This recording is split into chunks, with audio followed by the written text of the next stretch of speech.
Hi, my name's KB, this is KB Reads, and this is a little taste test, a little vibe check.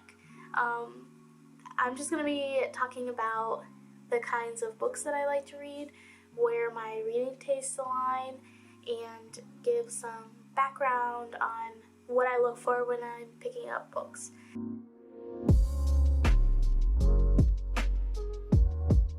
And this is by no means like I'm going to make content that's outside of these things, obviously, but these are the kind of things that I'm probably going to talk about a lot. This video is going to have like my favorite genres, my favorite authors, my favorite tropes, things that I look for when looking at fiction, when reading fiction. Okay, I'm going to talk about genres first. My favorite genre is horror. I love horror books, I love horror movies, I love everything horror. I haven't been reading very much of it lately. I've been reading a lot of like lit fic. My genre blanket is actually behind me. I'm doing a genre blanket. I'm crocheting a genre blanket for the year 2024, and there's only been one horror book so far, so I mean, I say it's my favorite, but also I haven't been reading it lately.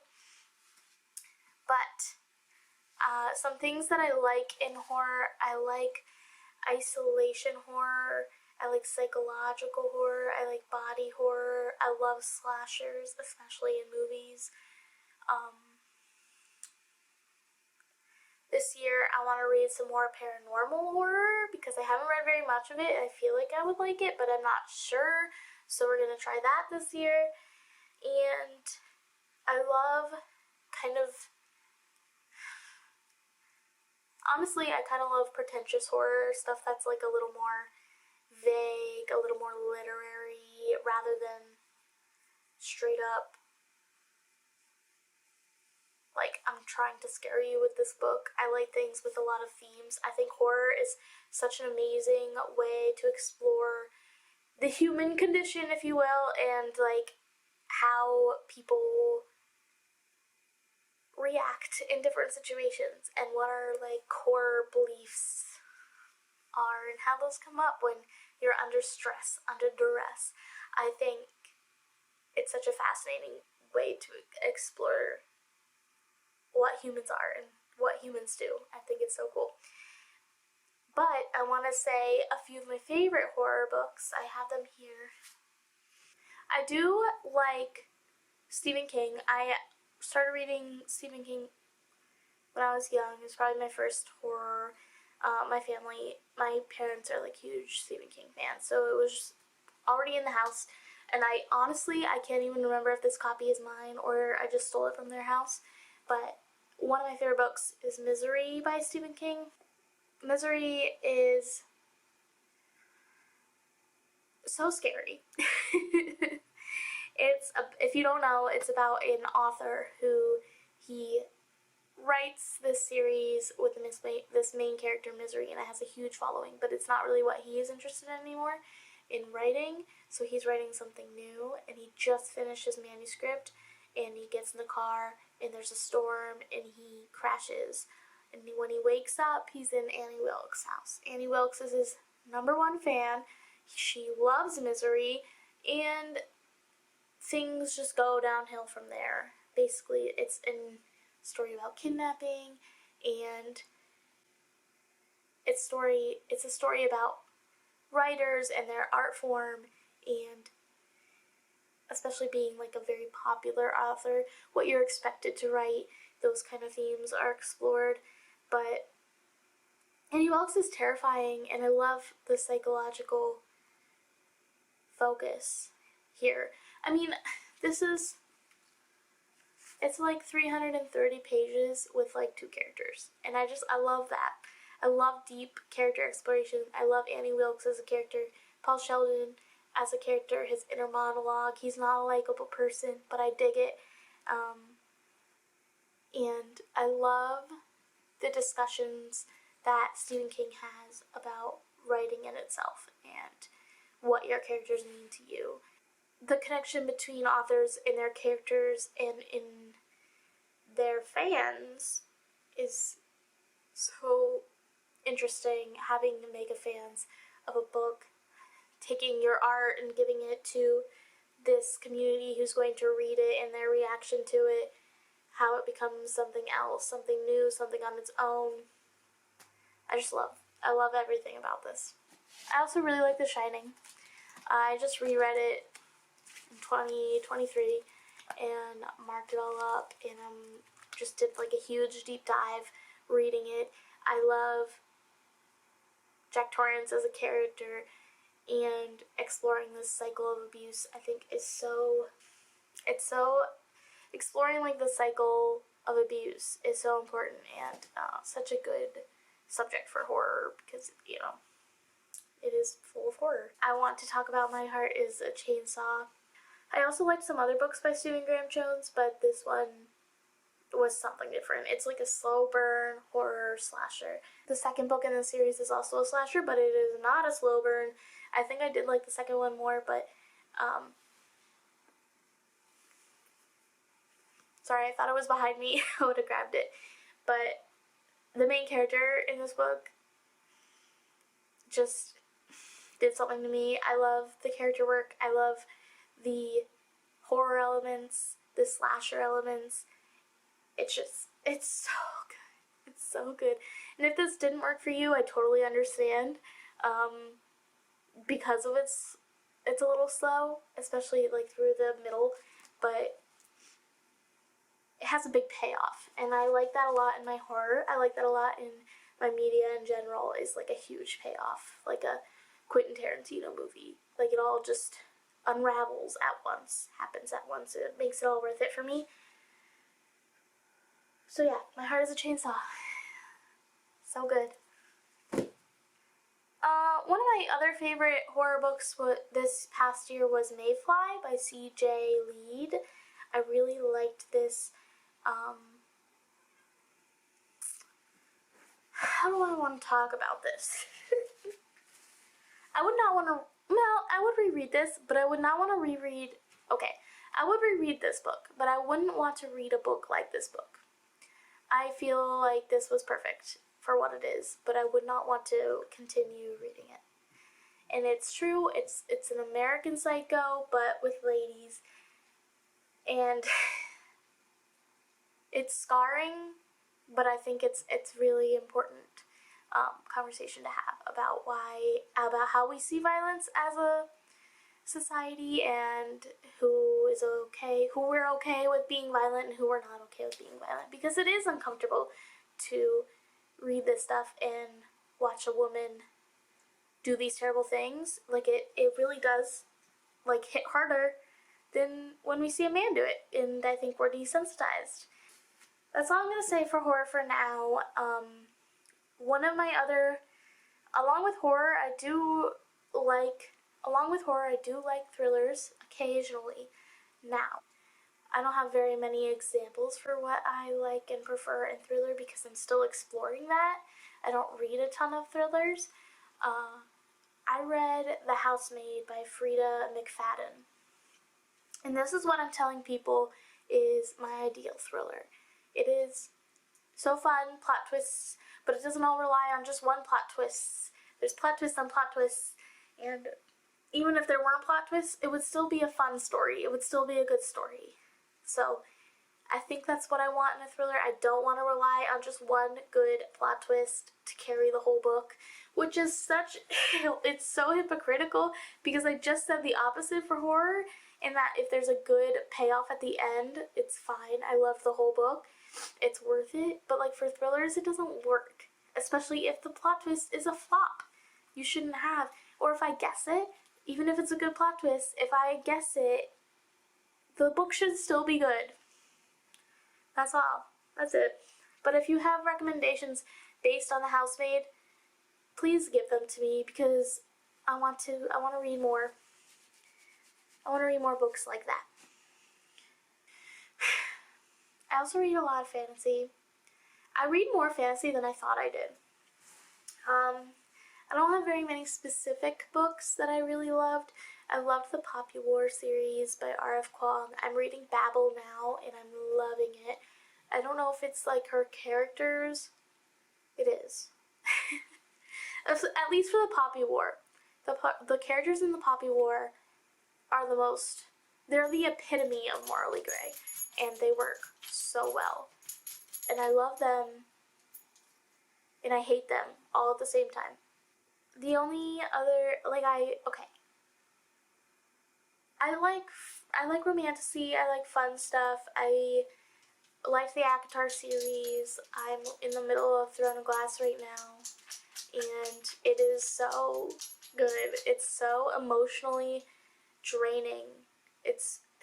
I did not know what I was getting into with Throne of Glass, but I like very popular fantasy books for the most part, and as long as it's a good story, like I don't have anything I specifically look for. Like I don't explicitly look for fae or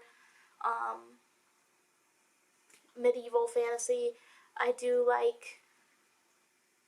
like the idea of urban fantasy, but I haven't read enough to know what I like about it. Or I liked Priory of the Orange Tree a lot. And last year I read, let me see if these are in order, probably not. Last year I read the Lord of the Rings trilogy for the first time. I read these mostly in audio format with the Andy Serkis as the narrator. With Andy Serkis narrating. And I think that had a huge impact on my enjoyment level. I loved those audiobooks, and it kind of helped me get through some of the slow parts, because there are slow parts. I recognize the issues with Lord of the Rings, and that there are next to zero characters who are women and things like that, but I do love it. Something about the hobbits and like the little camaraderie, the power that they have even though they're just hobbits, like how important they are. Like something about that storyline is so heartwarming to me. I love all of the characters so much. I love how they're all friends, and male friendships make me so warm and happy, and it's funny, it's like cozy even though it's high stakes. I love it. I love the world. I can't. It makes me all giddy. The amount of tears that I cried when I was reading these. Happy tears, sad tears, everything in between. It was so good. I wish I could reread them for the first time. And that's kind of all I have to say about fantasy. So that's, those are probably my three top genres. I have been getting a little more into romance. I've been reading the Chestnut Spring series this year and having so much fun. I thought I was gonna hate it, but like apparently I like cowboy romances. That's awesome. Elsie Silver is she's a great author. She handles these characters so well, and I would trust her with anything. I haven't been a romance reader for long, but I already have like a good feeling of what I'm going to like in them. That being said, I just read Cowboy Romance for the first time and fell in love. So what do I know? But I know I like dual perspective. I like a slow burn, but it's not really necessary for me to like something. Like I like, what's it called when insta-love. Insta-love doesn't bother me that much. I love fake dating. I like celebrities, TV shows, fat representation, all of that. But fake dating gets me every time. It doesn't matter if it's a crap book. I still love it. I love fake dating so much. Now that I already talked about like a bunch of my favorite books, but I do want to touch on some that aren't in, well, here. I'm going to talk about my favorite authors first, and then I'm going to go into some books that I really love that haven't been talked about yet, that don't really fit into the like favorite genres, tropes, authors bit. Okay, so my favorite authors. These are kind of like my auto read authors. I would say auto buy, but I don't always buy them.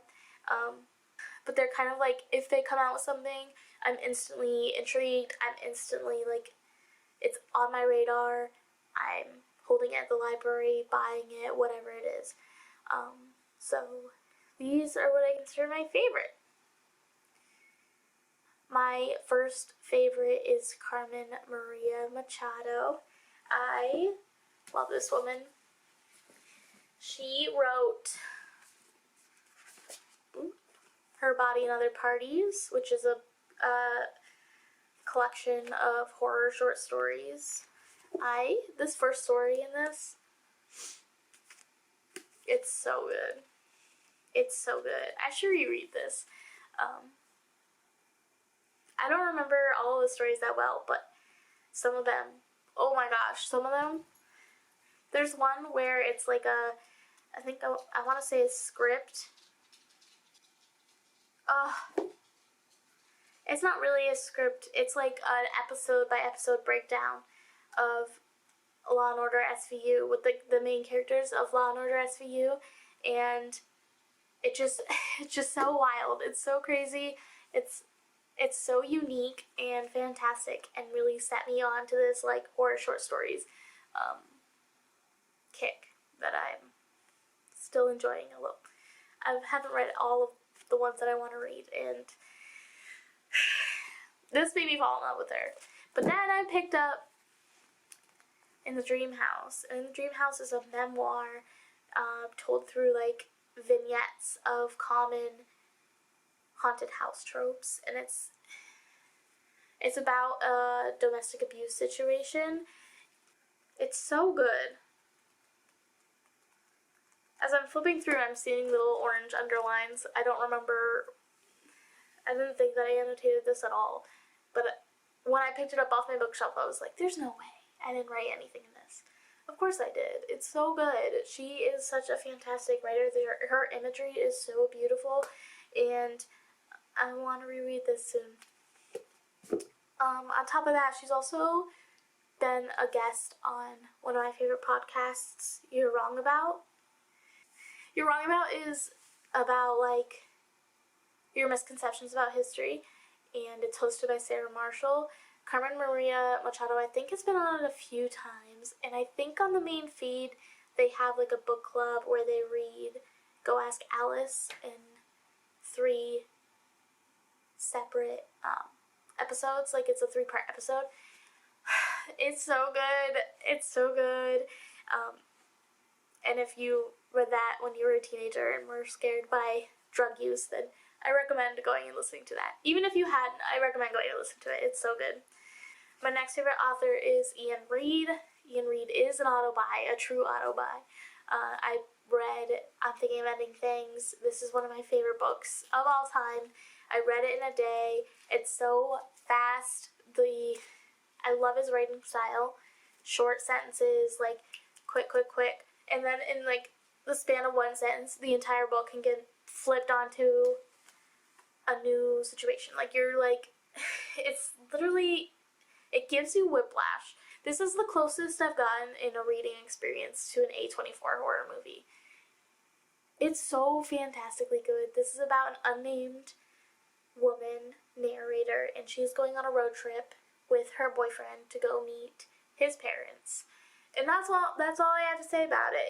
It's the repetition of words is beautiful. Words take on a new meaning as you get further into the book. You finish it and you're like, I want to start over. It's one of those for me. So I also really loved We Spread. It's in a different room. I'm not gonna go get it, but it's a unique reading experience for sure. Also very lyrical, short in sentences. This man's writing style is unmatched for me personally. I love the topics he writes about: marriage, relationships, aging, dying. I will read everything the man comes out with. That's all I have to say. Foe was kind of a flop, though, I'm not gonna lie. I wanted to quickly mention Britt Bennett. I've read 2 Britt Bennett books. I think those are the only 2 she has out. She has The Mothers and The Vanishing Half. Both were such awesome books. I just picked up The Mothers on a whim, like on my Kindle, because it was $1 or something. I'm so glad I did. It was so good. I don't usually read a lot of lit fic, but I will read anything Britt Bennett puts out. Sally Rooney. This account is a Sally Rooney stand. I'm sorry. It's objectively good. I don't know why people don't think it's good. It's objectively good, but subjectively I understand why you wouldn't want to read it. It is a unique writing style for sure, but these books center on such unlikable, crappy people, and I live for it. I love unlikable characters. I would say my favorite of the ones that I've read. I have not read Beautiful People, Where Are You? Beautiful World. I have not read Beautiful World, Where Are You yet. It's a shame, I know. I don't have a good reason other than all of my books are packed away. Conversations with Friends, though, I saw so much of myself in Frances. It was scary, and it made me very uncomfortable reading, because I was like, oh, I do that. Oh, I understand why you're thinking that. Oh, I felt like that. Ooh, I have said shit like that. Like, Frances. This is the closest I've gotten to, like, reading someone who is me. I don't know what could be more a red flag than relating so heavily to a character in a Sally Rooney book, but it's fine. I can't wait to read Beautiful World, Where Are You? Clearly I can, because I've waited at least a year. When did it come out? It came out in 2021. It's been 3 years. Oh my god. I'm the worst. That's all of my favorite authors. I'm sure there's stuff that I'm forgetting. I do want to mention some more of my favorite books. I loved Catherine House by Elizabeth Thomas. Hot take, I know. But I don't mind books that are just for vibes. I enjoy it. The Book Thief by Marcus Zuzak is such a beautifully written book. I haven't reread it in a very long time, but I should. Tender is the Flesh by Agustina Bazterrica and translated by Sarah Moses. If you want a good horror book, if you want something that might scar you, that's a good pick. And Bunny by Mona Awad. I am pro Bunny. I love Bunny. I liked All's Well too, and I have not read Rouge yet. I mean, honestly, Mona Awad could probably be on my favorite authors list. I appreciated All's Well for what it is, but it's not one of my favorites, personally. To summarize, when I'm reading books, when I'm looking at books, I love unreliable narrators. I love unlikable characters. I love a good dark academia setting. I love vibes. I'm here for vibes. I love found family. I love unique imagery that really likens things to smells and colors. I'm gonna stop talking. If you like these books or you have similar opinions to me, please be in my comments, subscribe, and give me recommendations, because I always need recommendations. Especially if you like this, please give me your recommendations, because I've been chasing the high that I got from reading this book since I read it years ago. I'll be here talking about books. I also like to make videos about crocheting and fiber arts, so if you like that, stick around. Follow me on Instagram at KBReads and Makes Things. There's an underscore between each word. It'll be down though. It'll be down in the bio or whatever it is down there.